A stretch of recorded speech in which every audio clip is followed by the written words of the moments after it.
I don't know how to describe it other than like a demon type of sound. But it's silhouetted, hulking, every bit of 5.5 feet wide, 13 to 14 foot tall, pitch black. The one thing that ran through my mind when I had this encounter was I don't have a big enough gun. Your host, two-time witness and field researcher for more than 40 years, William Jevning. Welcome to Creek Devil. Hello everyone, welcome to another edition of Creek Devil. Brian isn't with us for this particular segment, but we're pleased to have our good friend Lee with us here. Hopefully we'll have the time to do 2 parts. So, fellas, Tom's with us, of course. Fellas, how you doing? Very good. Thank you. I'm doing well. How are you doing? Good, good. Well, I'm not sure exactly where we should start, but Tom, if you've got a question, we'll go ahead and start with that. Okay. Yeah, let's let Tom kick this off. You and I talk a lot, Will, so give Tom a chance to we give Tom a chance. Get his fair share in. All right. So I'm going to start off with a question. This is something I seem to remember, and honestly, I don't remember if it was late 80s, early 90s. I want to say towards the 80s, there's a news report of a plane that had gone down. I think it's headed towards PDX in Portland. As I recall, it was probably a 19-seater, but I don't, it was a small commuter craft, commercial, had crashed in the Mount Hood National Forest. Sorry, guys, I got on somebody's robo list. Anyway, it had crashed into the Mount Hood National Forest. By the time the search and rescue team got there, they didn't find any of the bodies, and that's kind of where that story ends. Just wonder if you'd heard of this, or is this any comments on this? Actually, well, go ahead. Yeah, Lee. I'll let Will take the lead on that. No, you take the lead on it because you know the area better. Yeah. Okay, I was just going to say that at the time, late 80s, I was working with a gentleman by the name of Carlo Esposito he lived in northern Oregon. I was in Vancouver, and he was more into cattle mutilations, things like that, but he had a couple of Bigfoot encounters, so that's how we got to know each other. He got in touch with me and told me about what he had seen, but he knew about that particular situation. We actually hiked into the location, and we didn't really see anything up there, but it was, 3 feet of snow in the area at the time. But that was the story that that plane had crashed. I think there were, like you said, about 19 people on board. None of the bodies were found, and that was a very active Bigfoot location. Do you remember the approximate time period this happened? It was late 80s. I can't remember the exact year. It would have been, I'm thinking 87, 88, right around that time frame. All right. The reason I asked is I have gone on the FAA website and I tried to locate that specific one because they do give her a description of it, but I couldn't find anything where they talked about where they're unable to locate the passengers. Well, I can tell you in research what I was able to find, which isn't a lot. Part of the reason is it wasn't a commuter plane from any of the major airlines. It wasn't like United or anything like that. It was a small regional aircraft for one of the companies, I think maybe even out of PDX or Portland. But one of the things that I did find is they had, their explanation, and this was years ago that I found this. I tried looking for it again, which is another thing that commonly comes up. You can find stuff and then all of a sudden you can't find it again. It disappears from records online and stuff, that they had difficulty removing the occupants. Now, I don't know what that means, but they didn't explain it further. And it was just one of those odd things. And there was actually another small plane in Oregon a few years later, a 4-seater, where a similar thing happened, but that was more over towards the coast. I can tell you from hiking in there, it's difficult terrain and a long way to get in there to where that crash took place. So I can see that being difficult to get out, but yeah, the thing we'd heard at the time was bodies were missing. Yep. And that's all the same stuff that I found, but of course the official article isn't going to tell that. They're going to make it sound like that, you know, and which is really funny because they go to great lengths to get some of these aircraft that crash in water, on land, and they go to extreme lengths to find out what happened. And in that case, it just didn't happen that way. Interesting. So it did happen. This actually happened twice, it sounds like. Okay, so another question I have is regarding Sasquatch in general. Lions, mountain lions. I own a couple of house cats. I can vouch for this. They're pretty good at decoding nonverbal communication of humans. And they can, you know, kind of, I want to say almost determine your intent. And those are just cats. What do you think? Do you think that would also apply towards these creatures who are considerably more intelligent than cats as far as watching us and decoding and figuring out what it is, what our intentions are in the woods?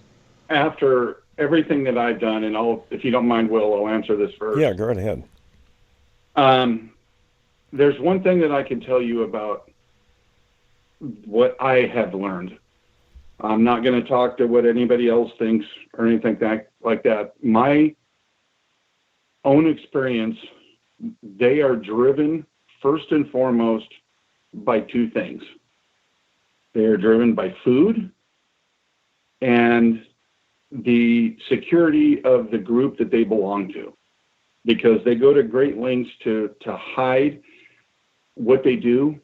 As far as everything that we do when we're in their environment. So this is a good place for me to kind of level set some stuff, Tom. And I'm going to take a few minutes here and level set it.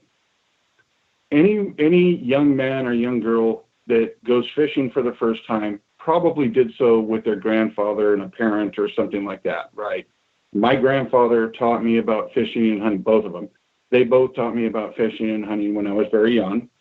The first thing they teach you when you go out fishing or hunting is to be quiet, to not make noise, to not draw attention to where you are and what you're doing, right? So, and this was literally beat into my head when I was a kid, when I was learning how to fish and hunt. And then ultimately you figure out as you're fishing, the more quiet you are, the more you focus on what you're doing, the more successful you are, right? And the same thing comes to, and I don't care what you're hunting. I used to hunt duck, pheasant. We used to, deer hunt.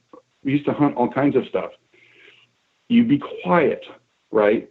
So these things, when they see us, the one thing that they look for immediately, and I don't care what you are, all that nonsense that you see on television, these people with headlamps on and banging on trees and doing all of this has completely the reverse effect. It literally is telling these things, look, we're a bunch of idiots over here, and this is what we're doing, right? So they focus in on what we do as much as the serious people are focusing in on what they're trying to do. So that if they see anything in your hands of any kind, a camera, a cell phone, anything that's lit up like a cell phone or anything like that, a gun, and yes, they do know what guns are, in your hands, they are going to stay away from you. They're going to distance themselves from you, and they're intelligent enough to do that. But in the opposite side of that, there are things that you can do to attract them that they're interested in. And it's funny because they're not much different from us. I don't think they're as intelligent as people think. I think they're driven by centuries of survival first, right? Where's my food source? Where's my water source? And where can I shelter up? Then they worry about things like reproducing and stuff like that, because if they can't have food, shelter, and water, they're in the same boat we are. We go to a Safeway or something like that. They don't. They go out into the woods and take deer and elk and whatever they can get their hands on. So their behaviors a lot are driven by what we do.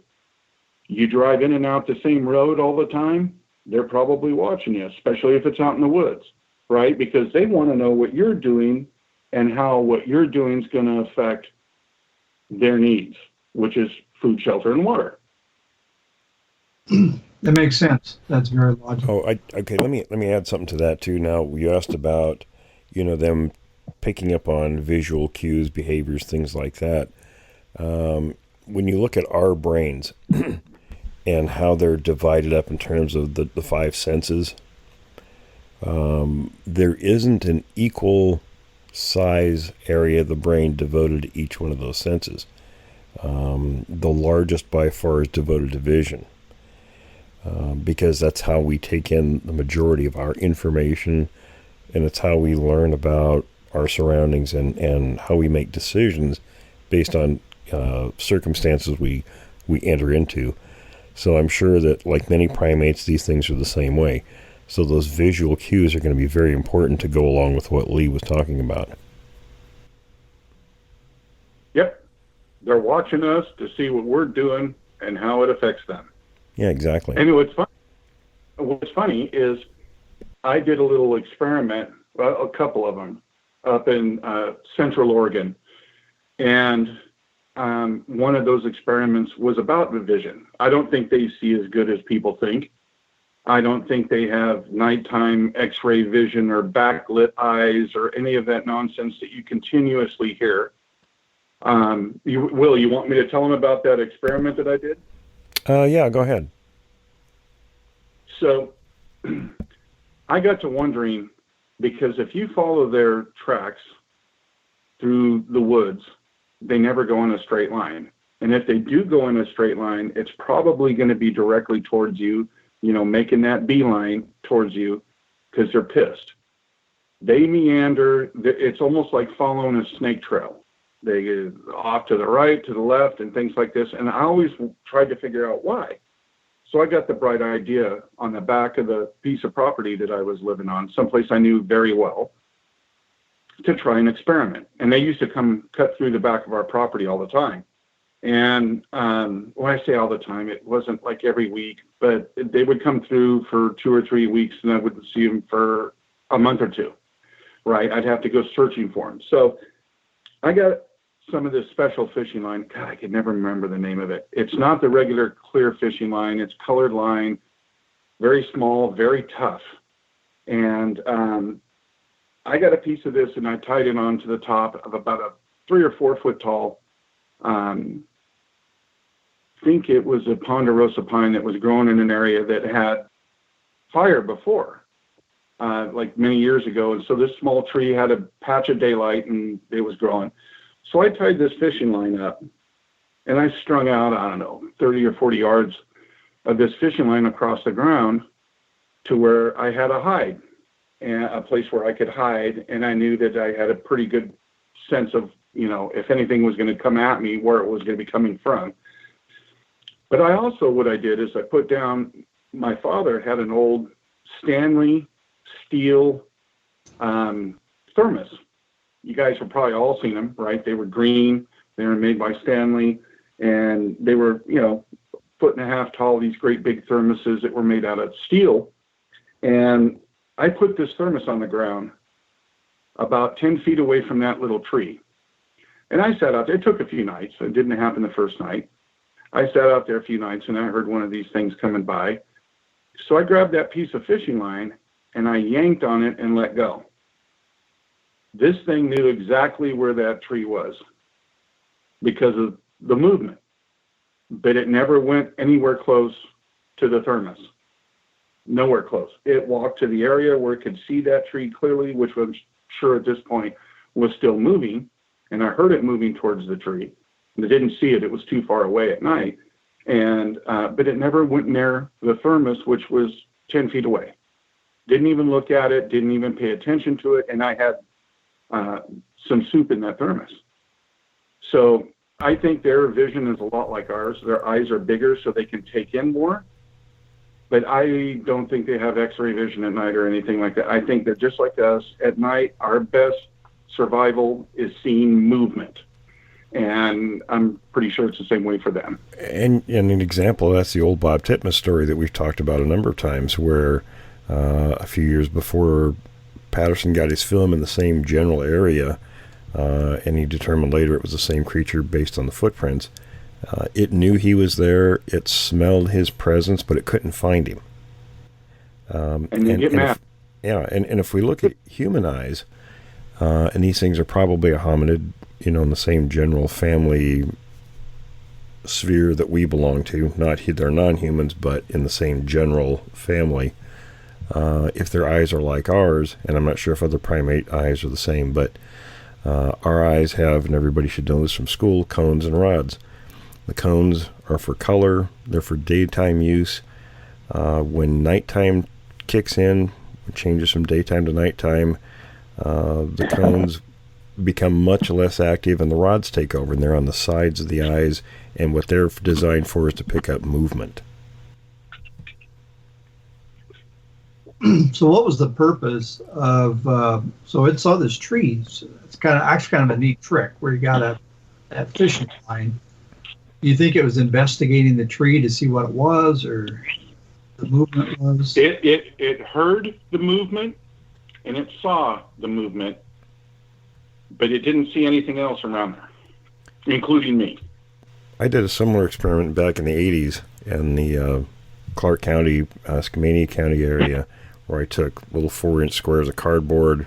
I wrapped aluminum foil around them, and I took fishing line, and I hung those up in trees about every 100 yards apart, up where no other animal could get them. And I came back a couple of weeks later, and they'd all been torn down. And they weren't laying there, they were gone. So, it was in the same place where I had my second encounter, so I knew Sasquatches were in that particular place. But whether a Sasquatch did that or not, I don't know. But they were in a place where people weren't going. They were in a location that could be seen from a long ways up the river, but not where people were, if you get what I mean.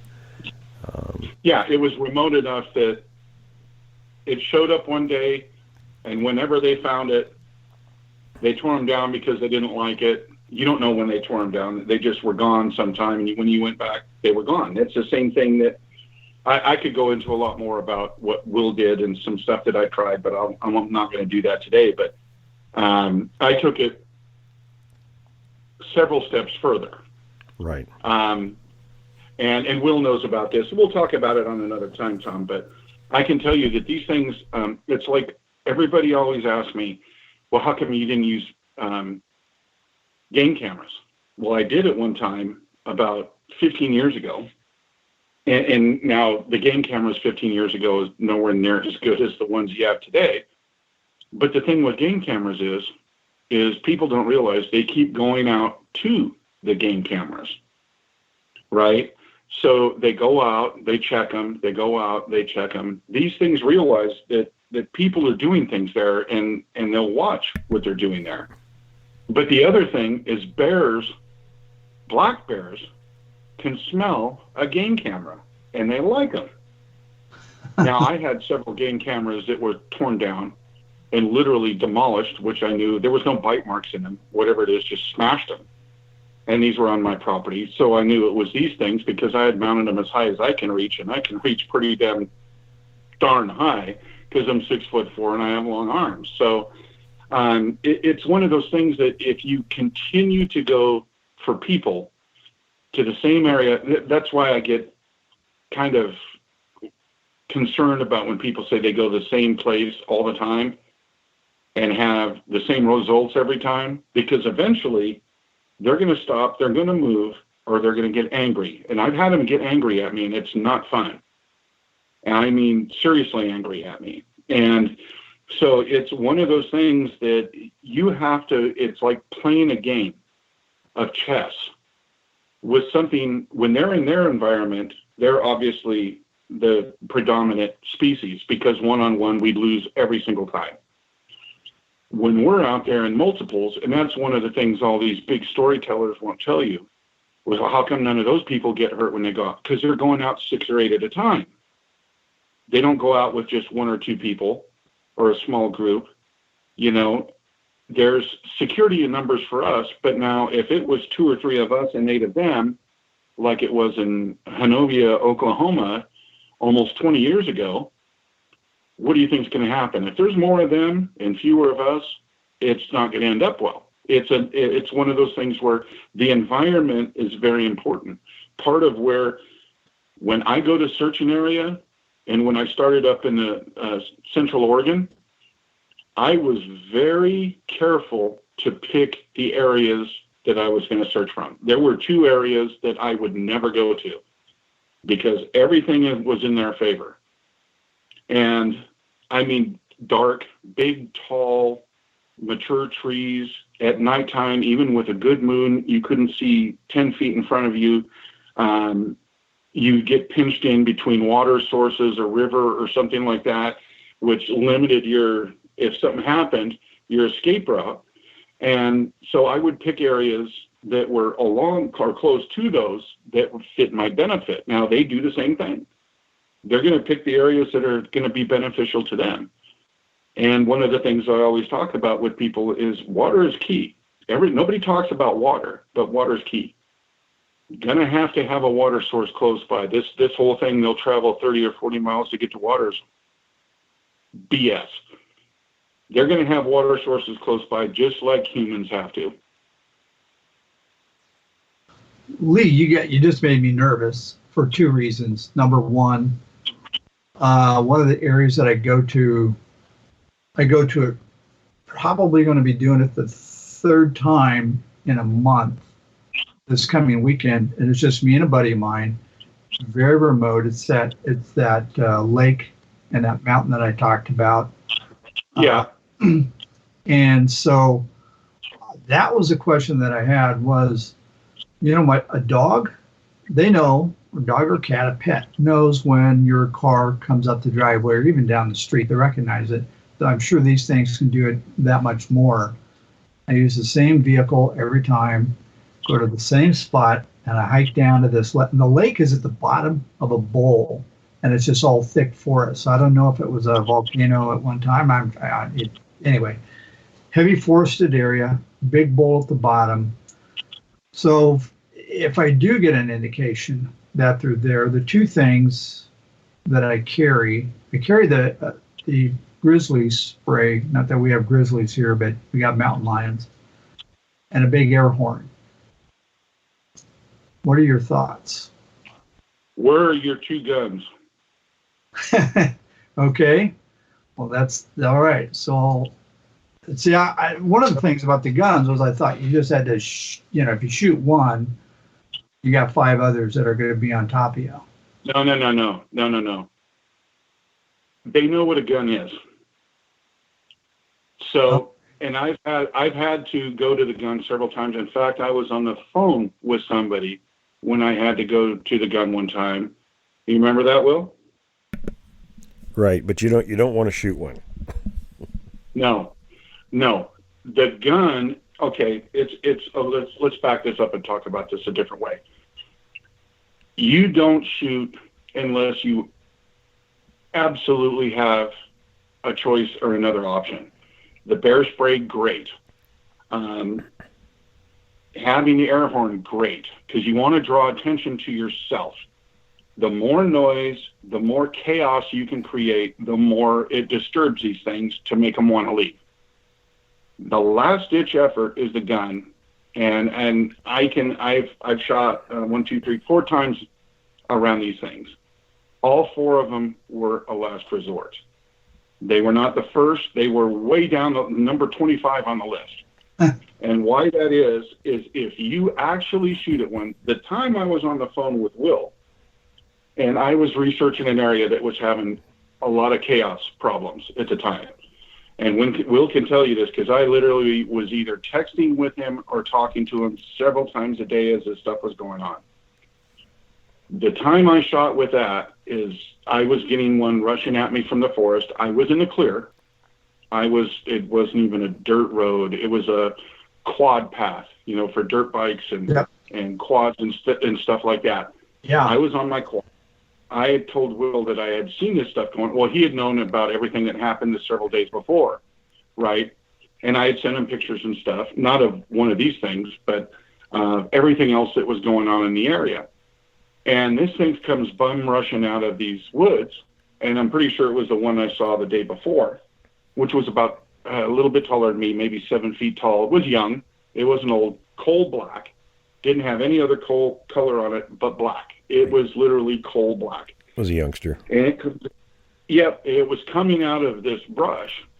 And I realized I couldn't get to my quad on time and take off. And I didn't see it clearly. I just saw the outline of it towards the end. Well, I pulled out my 45 and fired I don't know how many times. And literally, I had Will on the phone at the time. And I fired 5, 6, 7 times into the ground in front of it. Not at it, into the ground in front of it, because I was scared out of my mind. Well, it stopped. Well, when it stopped, I got on the quad and I took off like a scared little girl about as fast as I could. Within a few seconds, I was doing 45 miles an hour, hanging on for my life. But that gun, if you have a campfire, let me tell you something else you have. So you have 2 guns. Each of you have 2 guns, right? Don't have them out in the open and carrying them around. What you're doing, if you're sitting down next to the fire, have them laid at your feet. Have one up underneath your jacket, a pistol.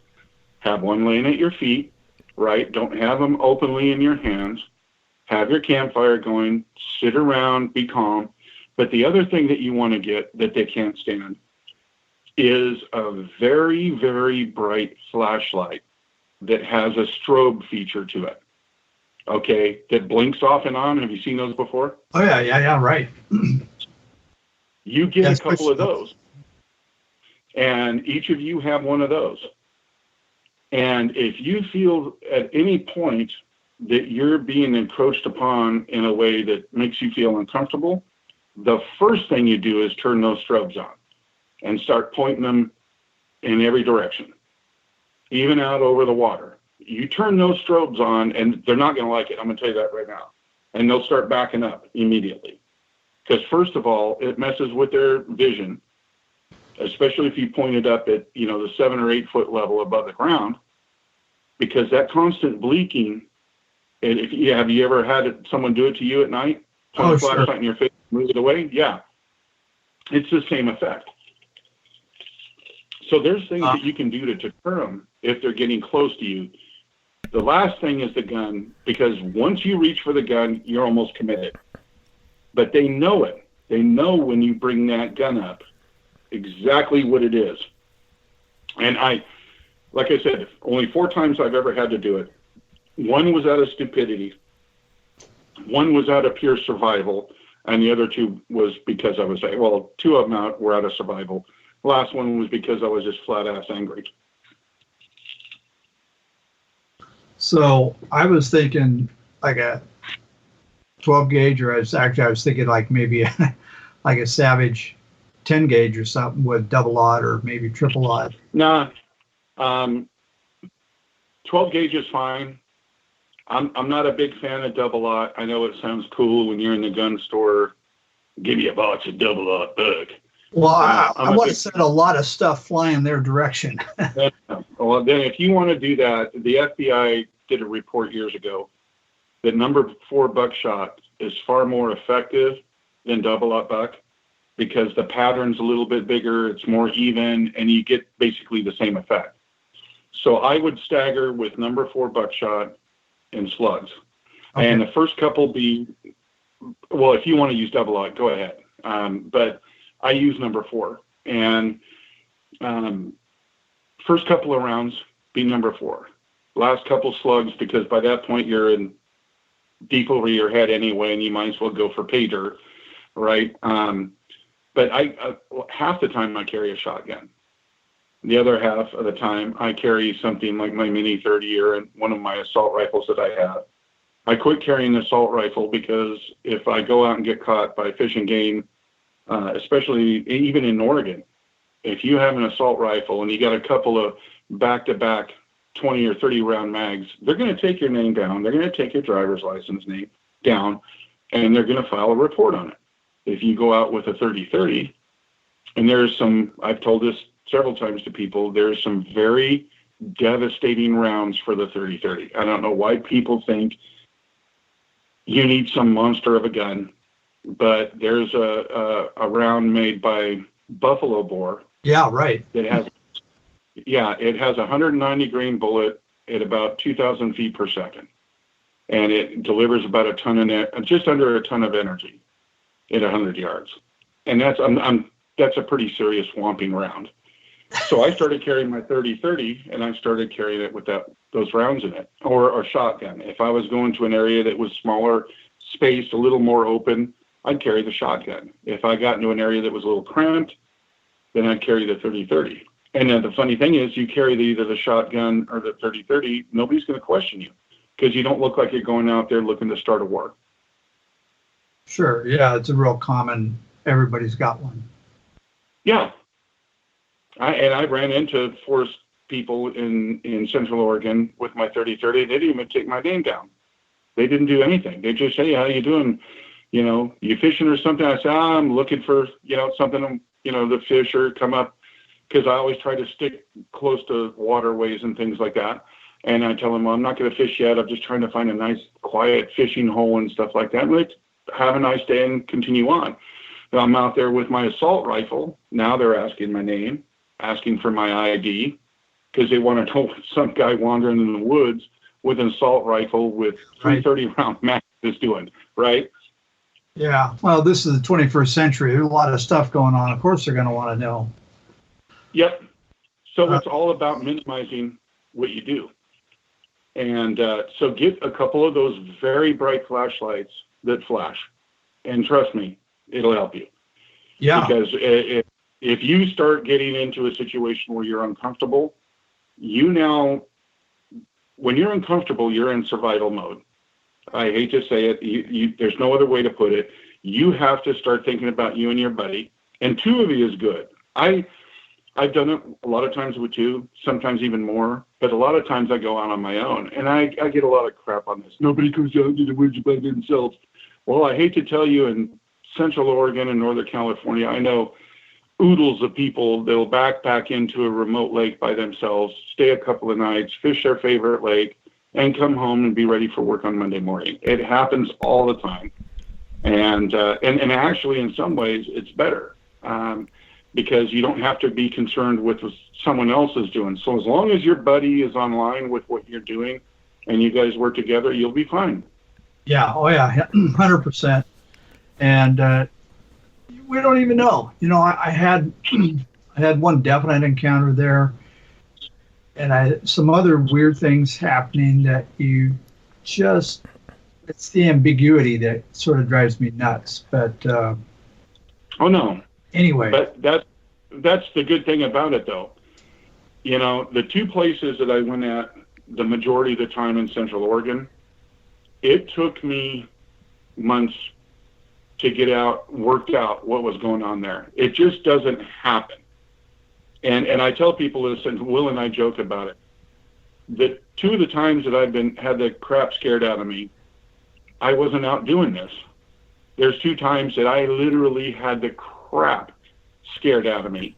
Oh, in fact, I'll tell you one of them. Is that when I told you not to be there doing what you were doing? Well, not that one. I'm not going to go into that again. I've talked about that enough already. But this is another time I was going fishing. And my father has a friend from his church that is an expert fly maker. Well, I'm not a fly fisherman. First of all, to me it seems trendy, and I'm not going to buy the waders and all the other crap and go stand out there to look like something in a movie or a advertisement. But this guy would make these flies for my dad, and he made boxes of them. Those 6 by 8 inch boxes, watertight boxes that they put flies in. He'd make boxes. My dad had 10, 12 of these boxes, but he would label them: early morning, afternoon, evening, the different types of stuff. And they were made to where we were in Central Oregon, right?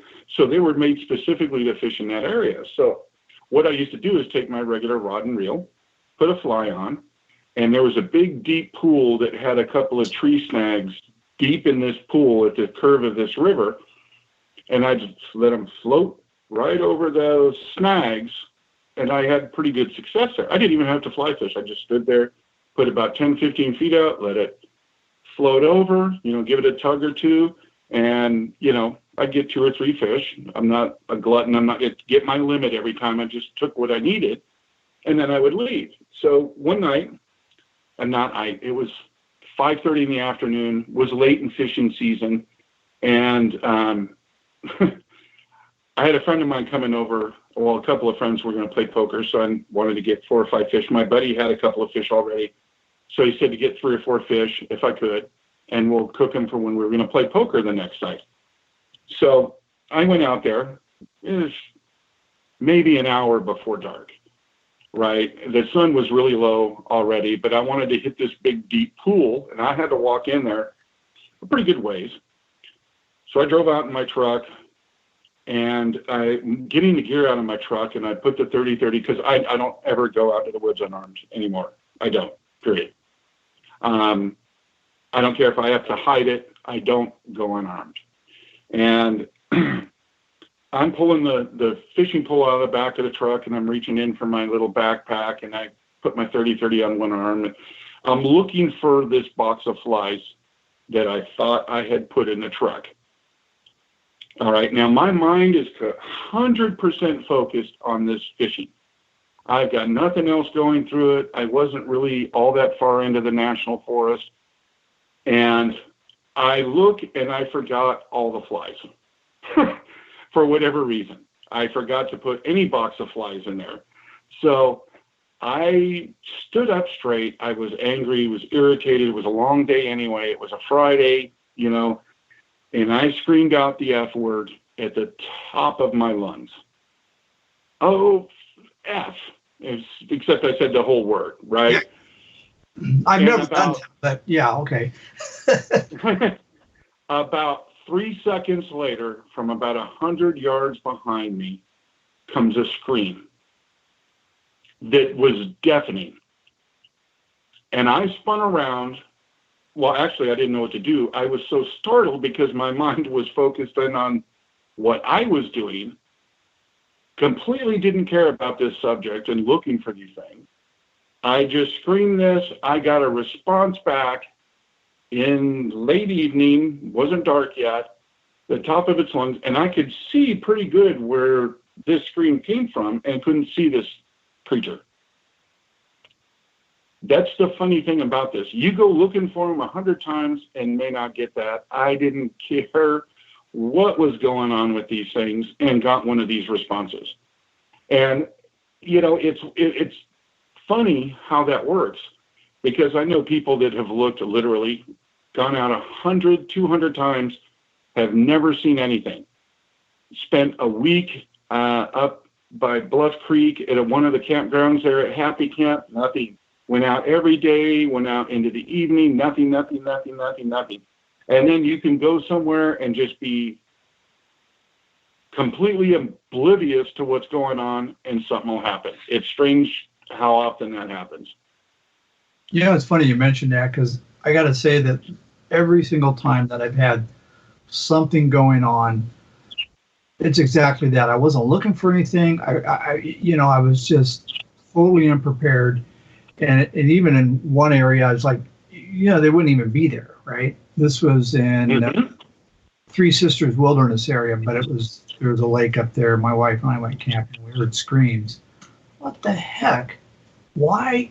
And it wasn't even nighttime. It was just late in the afternoon. I thought, well, this kind of goes against everything that I thought I understood, is that these things only were active at nighttime. But, equally active in day and night. Yes. That whole thing that it's all at night is poppycock. They're out there in the daytime too. And I'm glad you brought up Three Sisters. You remember a few years back when the 3 women went missing in one summer up there? Yeah, I think so. Yeah. Wow. Well, I got to go up. Well, it was 3 different areas of the Three Sisters. So I was on the high desert side of that. Yeah. Okay. And so, yep. All right. So I literally from Highway 58 up through that area, I would wander aimlessly. But I started focusing on 2 areas because they had continuous activity, not all the time, but pretty much continuous. So I got to go to one of the areas where one of the ladies was found, or where she disappeared. The lady that had the trail guide in her hand when she talked to the woman and then mysteriously disappeared right after that. All they found was a trail guide. And that's kind of one of those funny things is if a person disappears, they take everything. A bear is not going to take a backpack unless it's got food in it that it can smell. They take everything. Everything. Wow. They leave nothing behind. All they found from that woman, and literally this woman was talking to another group or couple walking down this trail and had that trail guide out in her hands just minutes before. Whoa. And then when she came up missing, the only thing they found was this trail guide in the bushes, not 15 feet from where people last saw her. So she must have got dropped. So the reason, that brings up a good question, is why would they take everything? And it sounds like they want to conceal their activity. They want to. That's just it. If anyone has ever seen, I've seen a grizzly kill. I've seen where black bears have fed on a dead deer. I've seen a mountain lion kill. They're gross, disgusting, bloody. I've seen wolf kills in Montana and Idaho. They're a bloody, disastrous, some of them 10, 12 feet in diameter, literally blood everywhere because these things are feeding off this carcass, right? Oh, yeah, right. These people just vanish. And one of the things about it, there's a series of books, I'm not going to lend any credence to them. I know. Yeah. But one of the things that is talked about regularly in his books is these people will have bruises on their arms, their legs, they're scratched up, they're scraped up. Well, I've seen one of these things charge through the forest, literally forest that I would have to duck, bob, and weave literally every other step to get through. And these things crash through the forest. They don't stop. They break branches, an inch and 2 in diameter. They just bulldoze through it. Now, if you're carrying something like a person on your shoulder, what damage is that going to do to that human body versus theirs? Yeah, really. They're going to have bumps, bruises, scrapes, scratches, all these things that shows up regularly when they find some of these people later, right? And so, it's one of those things you just have to start using common sense. The biggest thing with all of this is common sense. Like I said at the beginning, level setting about hunting and fishing. First thing Grandpa taught me. I don't know about you two, but both my grandfathers, keep your mouth shut. Shut up. Yep. Don't talk. Oh, yeah. Scaring off the fish. Yeah, it's that like same they all go to Grandpa school on how to, get on their youngsters about fishing and hunting. You're going to be doing that someday. Yeah, exactly. So that's what I mean. All of this comes back to common sense, but yet time and time again, when we listen to people on shows where they literally drive out, well, we just drove out to this spot on the map, we got out, we were circled in 20 minutes. Okay. And then what? And see, what happens is there's a lot of things that I could tell that have happened to me. We'll, mention one of the things that I don't want to talk about. I've talked about it before, but where I got into trouble in Oregon, and I got my ass into serious trouble. And it was all by making a series of mistakes. I thought I was on top of everything, and I wasn't. And I think it was one of the last 2 shows we did, right, Will? Yeah, it was. Was that the one where you're on the power line cut? Yes. Okay. Yes. And this is one of the reasons why I don't like to help anybody anymore.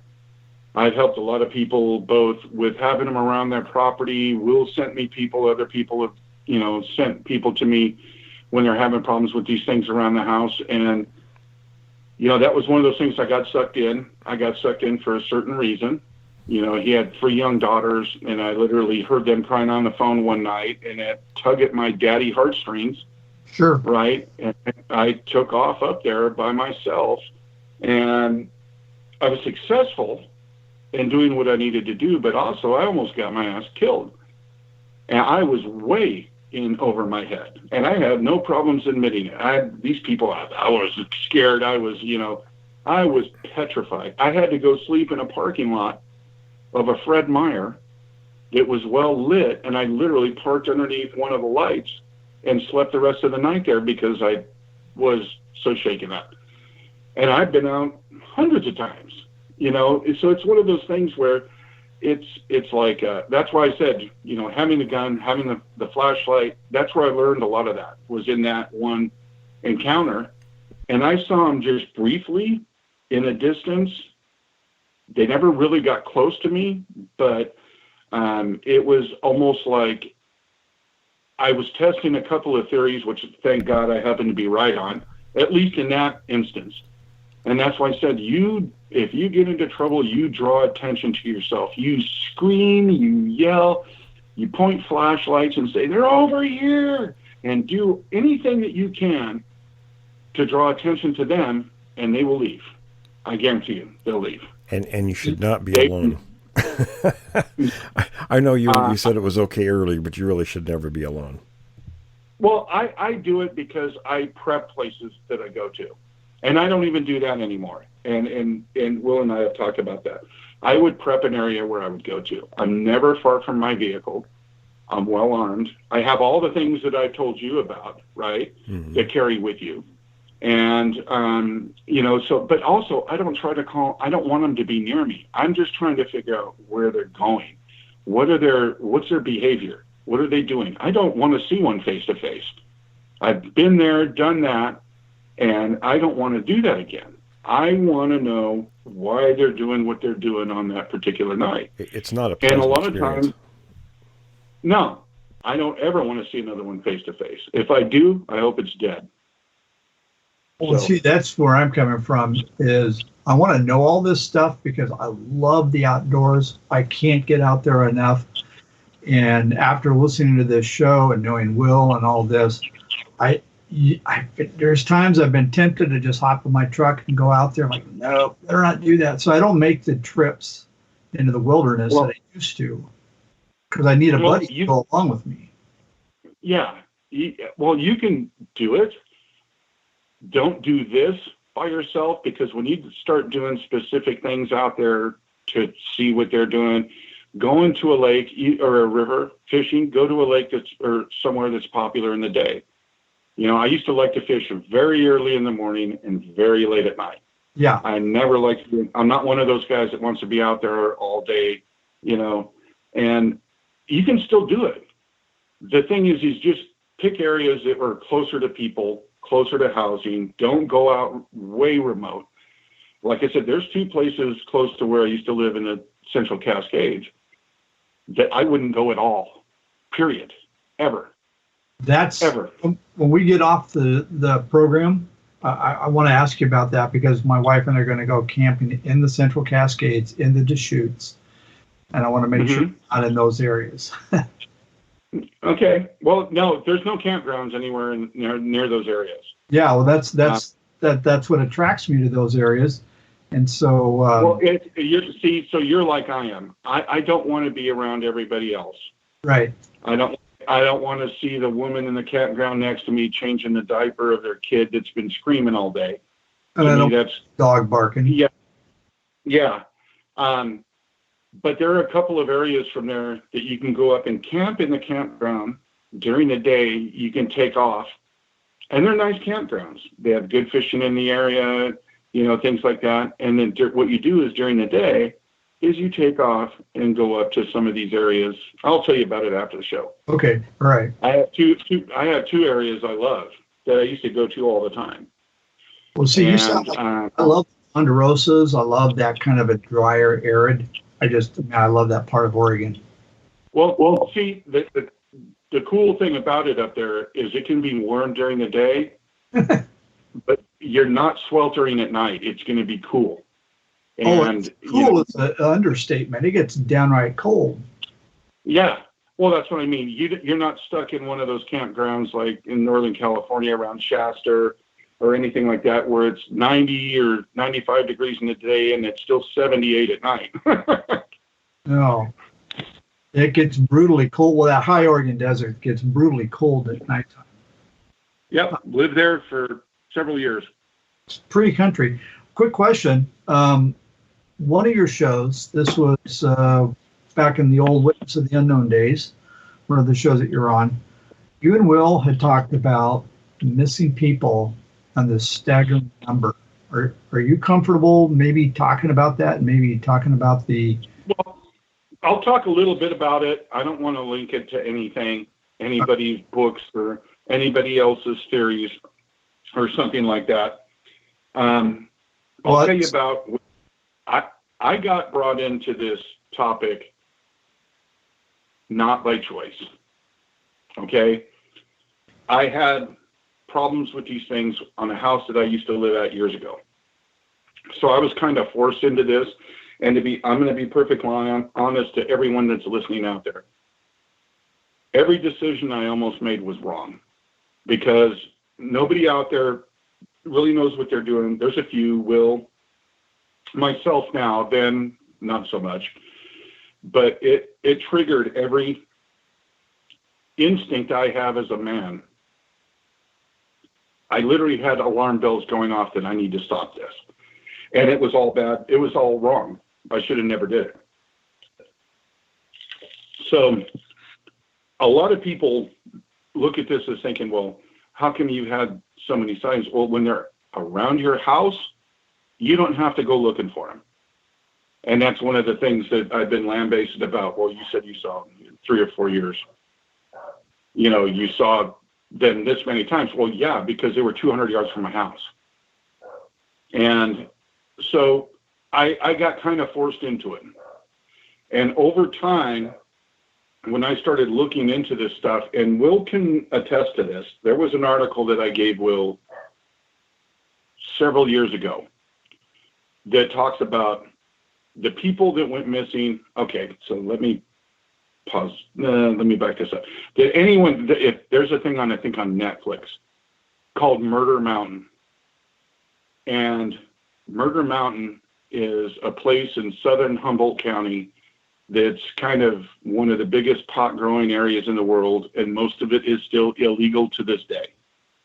I lived not far from there. We had our own version of that in our county, and just as dangerous.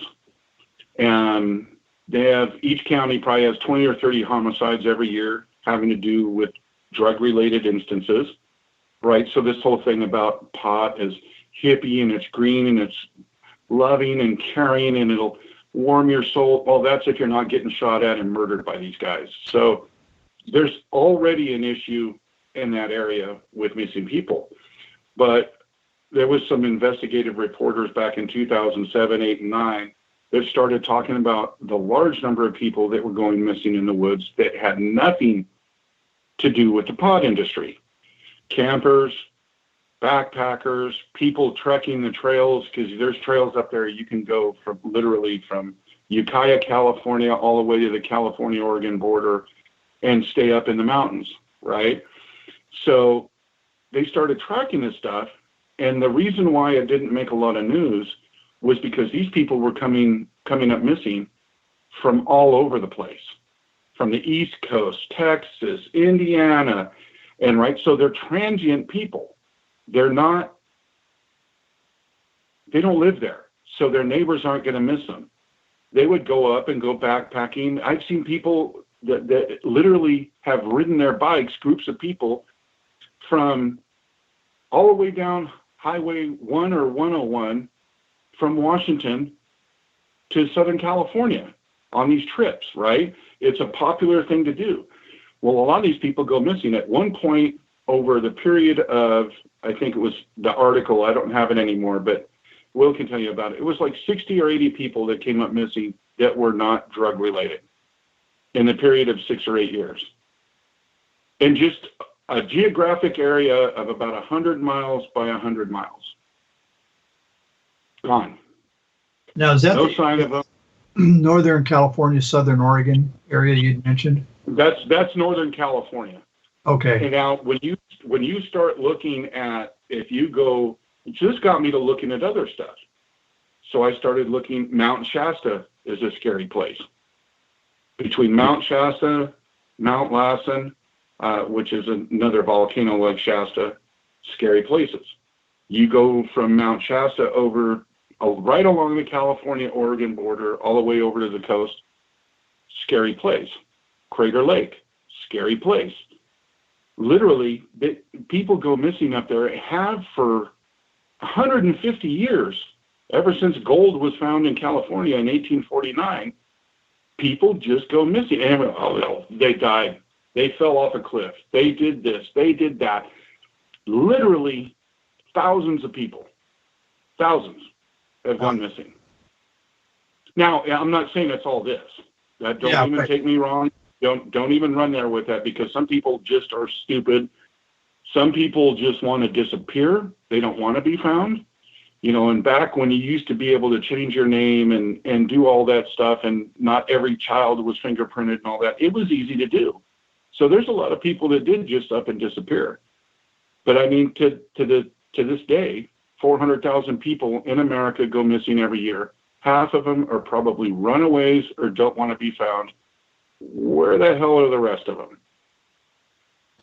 Yeah, you know, statistically, some of those, there's got to be something going on that's either foul play or, you know, maybe these things. Oh, yeah. I'm not saying, like I said, only a small percentage, I think, is this. But that small percentage out of that 400,000 a year over years, a big number, is a staggering number. It's a staggering number. Yeah, and even one is one too many. Well, yeah. And I mean, there was an instance that I found, God, but Will could probably tell you, it's 5 years ago. I was up in Oregon on vacation with my daughter, and I had found an article that had happened somewhere on the north edge of Crater Lake. And this guy had pulled into a lookout, right? And there was a lookout on the other side of the road as well, right? Where you could go and look out. I don't know if it was over the lake or just because it was at the top of a mountain, you could see for, 40 miles in every direction. Yeah. Guy gets out of his car, leaves his keys in his car. He gets out. He's, looking around. And the guy on the other side of the lookout said he probably relieved himself in front of his car, right? And they kind of talked and how beautiful it was. And it was getting, into the evening and things like that. And the guy on the other side of the road is, they talked back and forth for several minutes. And then the guy on the north end of the road turns around. The guy on the south side of the road is gone. Gone. Never found him. Keys in his car. Everything. Car left there, door open, just like he was when he got out. Gone. Now, maybe related to this thing? You don't know. See, that's just it. And that's why everybody looks at these disappearances. I'm not all into. I spent, I don't know how many nights in the high desert of Central Oregon and didn't see orbs or blue lights or lightning bolts coming out of a unicorn's ass that all these people say that they see when they're out there in the woods. Literally, I couldn't even tell you how many nights. I can't. Even from my property, which was remote enough, it was literally less than a quarter of a mile away from National Forest. Didn't see any of this stuff. Period. Now, some people can't go out. See, that's what it means. When you have an agenda, you have to stick to your agenda. Whether you're a storyteller or you are focused in on this type of investigation or that type, you have to stick to your agenda in order to have success. And what happens is when you hit a brick wall and you have nothing else to say, there's got to be something else out there, right? So they start looking for all these other things, right? Well, I saw orbs, well, or I saw this, or I saw bright lights in the forest. And that big, you know, when you see and you hear that, it's becoming about what their personal agenda is and has less to do with that, what's actually happening. That thing that we talked about earlier with Crater Lake and that head, that skull being found. Oh yeah, right. With that, that tells volumes. It had not been subjected to weather. It had been stored somewhere for 30 years. It pops back up out of nowhere. How can that happen? And we're talking miles away from any campground, not on any hiking path or anything like that. It just shows up on top of a down tree. Thanks for listening to this episode of Creek Devil. If you or anyone you know has had an encounter with these creatures, please contact us at williamjevning@yahoo.com. That's William, Jevning, @yahoo.com. All communication is confidential. Join us for another program next week. And until then, keep your eyes open out there.